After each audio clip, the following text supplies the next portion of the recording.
Bienvenidos, esto es el Español Digital, la verdad sin complejos. Nuestro programa La Lupa, yo soy Paco Vendala. Me dijo una amiga hace muy pocos días que le interesaba, por favor, que tratara el tema de Marruecos, las revueltas que ha habido en Marruecos recientemente, hace apenas unos días. Bien, pues me quitó la idea de la cabeza porque lo tenía pendiente, ya que hay que estar muy atentos siempre a lo que ocurre en Marruecos, nuestro enemigo declarado del sur, que todavía no reconocemos como tal, y que hay que también saber que nos tiene infiltrados desde arriba, desde lo más alto, desde la corona hasta lo más bajo, creo yo, porque en todos lados aparece la mano larga de nuestro enemigo del sur, Marruecos. ¿Qué es lo que ha ocurrido en Marruecos? Bueno, ha habido una serie de protestas, de revueltas en las calles iniciadas.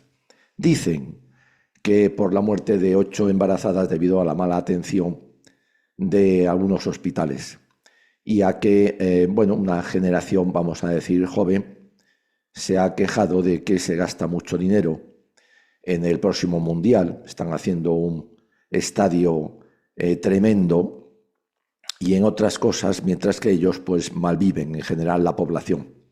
Bueno, es verdad, no cabe duda que es verdad, pero de las cosas que ocurren en Marruecos, no hay que creerse todo lo que vemos ni todo lo que nos llega, porque Marruecos es algo muy particular y muy especial. Lo primero que quiero decir es que no es la primera vez que hay revueltas en Marruecos. En Marruecos hubo en el año 71 y 72 dos intentos de golpe de Estado, llevados a cabo por militares, por el ejército. Uno por Ufkir, que era amigo íntimo de Hassan II. No se lo cargó de milagro, lo intentó con un caza. Pobre hombre. Otro fueron los cadetes de la Academia Militar también. Luego en el año 81 hubo una importante revuelta y disturbios en la ciudad de Casablanca. Ahí estuvo localizado en esa ciudad. En el año 84 hubo también revueltas a nivel incluso nacional. Se extendieron por varias importantes ciudades. Y en el año 2010 y 2012, a caballo de la famosa primavera árabe, que no fue ni primavera y menos árabe, sino que fue israelí y norteamericana, también hubo una serie de protestas en Marruecos. Y ahora hemos vivido pues esta, la del año 2025, que también pues tendremos que tener en cuenta a partir de ahora. Pero es que las revueltas en Marruecos no son tales. Es verdad que el sultán, porque tengan en cuenta también cosas importantes, Marruecos es un sultanato. En Marruecos el sultán lo es todo. Es un régimen feudal, manifiestamente feudal, y también de alguna manera teocrático, porque la dinastía alauí se considera descendiente directamente de Mahoma. Eso une lo mundano, lo civil, el poder terrenal, con el divino.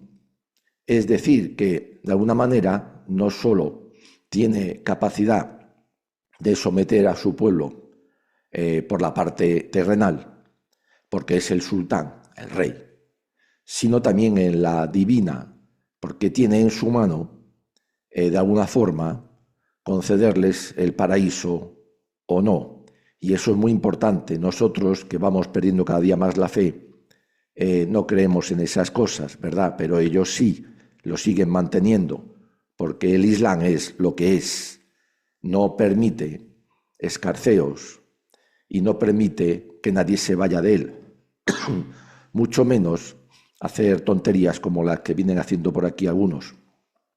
Y ya me entienden lo que con eso quiero decirles, ¿verdad? Dicho esto, se pueden imaginar la gran capacidad de influencia y de atemorizar al mismo tiempo que tiene el sultán sobre sus súbditos, que son eso, súbditos. Hay que tener también en cuenta que Marruecos pertenece, es propiedad privada, todo él, del sultán. Por lo tanto, los demás también sus vidas y sus haciendas le pertenecen al sultán. Y eso está enraizado en los marroquíes. Y lo aceptan así, incluso los jóvenes. Lo que no quita para que, por supuesto, como todo poder, tenga su oposición y tenga también quien lo quiera desplazar del sillón. Tiene también una oposición, por lo tanto, bien es verdad que larvada, bien es verdad que controlada, y bien es verdad que de alguna manera consentida, porque eso también es importante para un sultán, para un tirano, para un sátrapa, como son estos. Hay otra cosa importante también, tiene una zona, el Rif, nuestro antiguo protectorado, prácticamente nuestro antiguo protectorado, que es manifiestamente rebelde en general al sultán, porque no se consideran marroquíes. Ellos consideran que tienen una identidad propia. De hecho, hasta hay un partido que está refugiado en Argelia que proclama o que intenta de alguna manera levantar la bandera de la independencia. Para ellos es independencia porque se consideran el Rif ocupado por Marruecos, o podríamos llamarle secesión de esa zona. Ya hubo una gran revuelta que fue, por supuesto, rápidamente solucionada, en este caso por Hassan II, hasta con gases. De eso nada se habla tampoco hoy día. Bien, este es el aspecto, digamos, administrativo o de gobierno de Marruecos. Por lo tanto, todo lo que ocurre en Marruecos tiene que tener el visto bueno del sultán, porque sin él no se permite que caiga una hoja al suelo. Por lo tanto, las revueltas que hemos visto, las que se han producido, que he dicho, sí es verdad que en un momento dado puede haber un pequeño estallido, pero no pasan nunca de ahí porque son rápidamente reprimidas.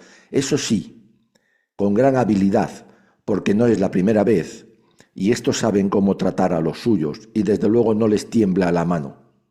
Dejan en los primeros momentos que se crean que pueden de alguna manera protestar, incluso con actos más o menos violentos, y luego saben perfectamente reconducir esas protestas para terminar neutralizándolas y después a la chita callando, que es lo que imprime, lo que inyecta el terror en los marroquíes, es cuando viene la verdadera represión.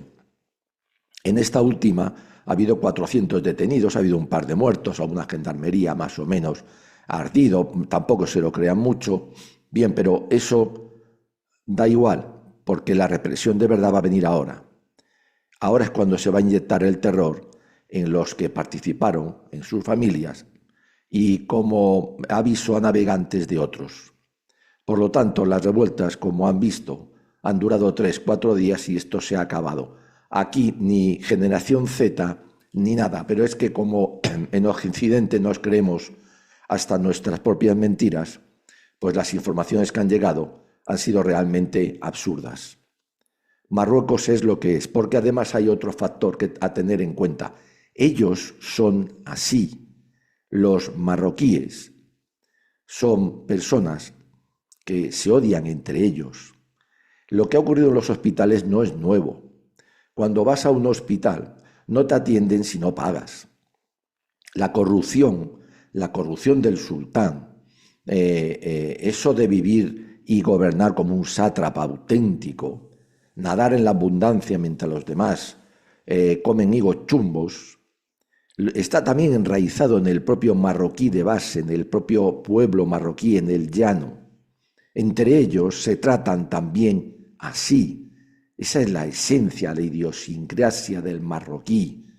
Por lo tanto, tienen un sultán, porque en el fondo ellos son sultanes, primero de sí mismos, segundo de sus familias y tercero del vecino, y este a su vez viceversa del suyo. Por lo tanto, no nos llame la atención. Marruecos es lo que es y no va a dejar de serlo. Ahí tenemos a la dinastía alauí, Mohamed V, Hassan II, Mohamed VI, y detrás ya emerge, ya aparece el que va a ser Hassan III. Es verdad que dentro de la propia familia real hay también tensiones y hay bandos para que cuando llegue la sucesión, Hassan III, pues dentro de la propia familia también, digamos, las esferas de poder y de influencia queden definidas de nuevo. Porque vuelvo a repetirles, es que ellos son así y entre ellos se apuñalan, pero no solo dentro de la propia familia, sino también en el pueblo llano. Ese es el marroquí. Cuando ahora nos invaden, porque nos están invadiendo, y vienen aquí, tenemos que tener en cuenta que ellos no son como nosotros, que sus defectos no son los nuestros, aunque algunas cosas son parecidas, para saber tratarlos, que no sabemos tratarlos. Yo siempre cuento lo que le ocurrió, y lo sé de primera mano, de primerísima mano, a un diplomático español que estaba destinado en Casablanca. Le faltaron unas joyas de la casa, llamó al comisario con el que tenía relación por su trabajo, el comisario vino, le dijeron que bueno, que él pasaba, que no habían violentado la puerta, etcétera, no habían tocado nada. El comisario llamó al servicio que tenía este diplomático, que era una cocinera, un jardinero y un chofer, les habló en su jerga, en su idioma, le preguntó al diplomático si tenía un despacho, un cuarto aparte, le dijo que sí. El comisario pasó con la cocinera cogida del brazo y el diplomático en el cuarto, cerraron la puerta y nada más cerrar la puerta, el comisario le arreó tal leche a la cocinera que, como en las películas, la tiró 2 metros contra la pared. Le dijo algo, le preguntó al diplomático: ¿tienes una buhardilla? Sí, fueron arriba y ahí estaban escondidas las joyas. Las había hurtado, robado, la cocinera. Cuando bajaron, le dijo al diplomático: pues nada, ya tienes tus joyas recuperadas y ahora yo me llevo a esta, a la cocinera, a la comisaría durante una semana. ¿Se dan cuenta? Claro, el diplomático se puso pálido, porque si eso es lo que había hecho el comisario con la cocinera delante de él, sin cortarse un pelo, imagínense lo que iba a hacer con la cocinera en la comisaría sin testigos. El diplomático le dijo: no, por favor, no ha sido nada, habrá sido una debilidad de esta mujer, es buena mujer, nos atiende muy bien. El comisario le cortó y le dijo: bien, pero si te vuelve a ocurrir algo parecido mientras estés aquí en mi país, no me llames.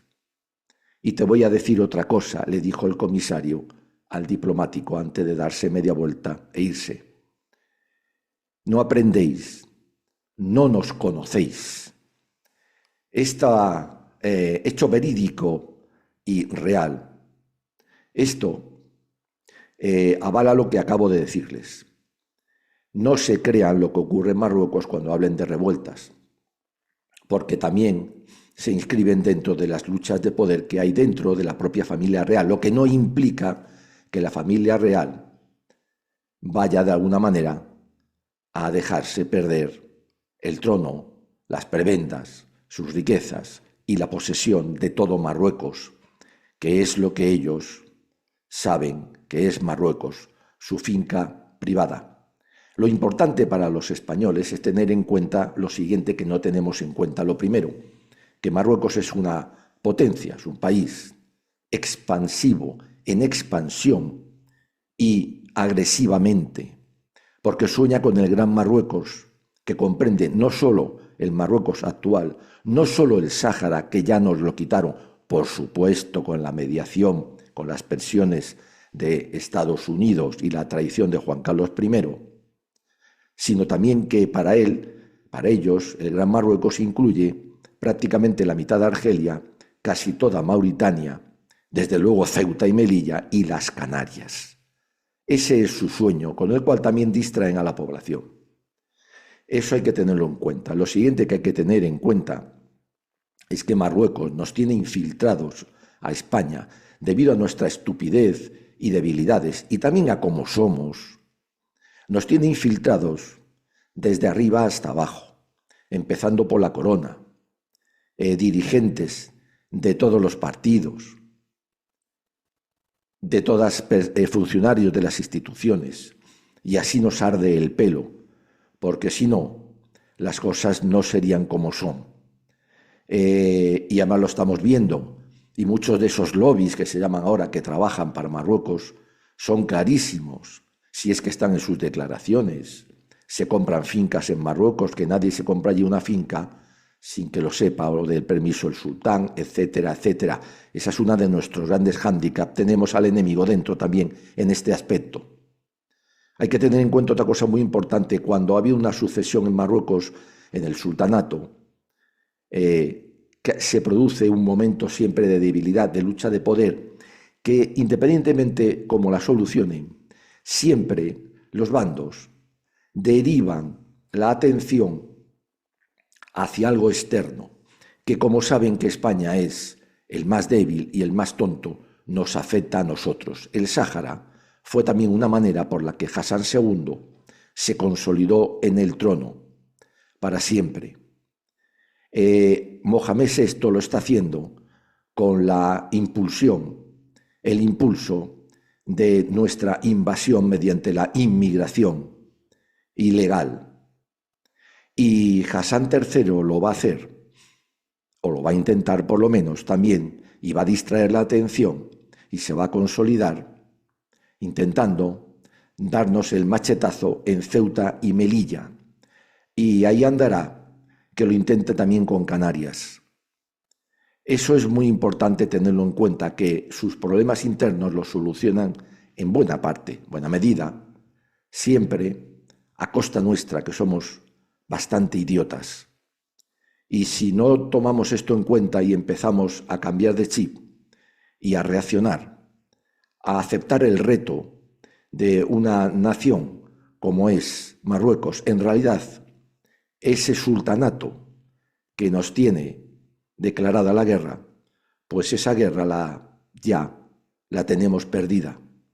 Nos costará Ceuta y Melilla, y después puede ser que con el tiempo, porque tienen paciencia, eso sí, nos cueste Canarias, porque no defendemos lo nuestro, y quien no defiende lo suyo, alguien, el que sea, se lo quita. En este caso será Marruecos. Las revueltas que ha habido en este 2025 no fueron nada. Enseguida, si hubo una pequeña chispa de verdad por cabreo de algunos, enseguida, como hemos visto, fueron reconducidas, permiten también aplicar, y eso el sultán lo hace muy bien, como otras técnicas, en este caso la de la olla express, que llamo yo. Si sube mucho la presión, y en Marruecos la hay, porque viven como viven, viene bien de vez en cuando que la válvula de seguridad deje salir el vapor.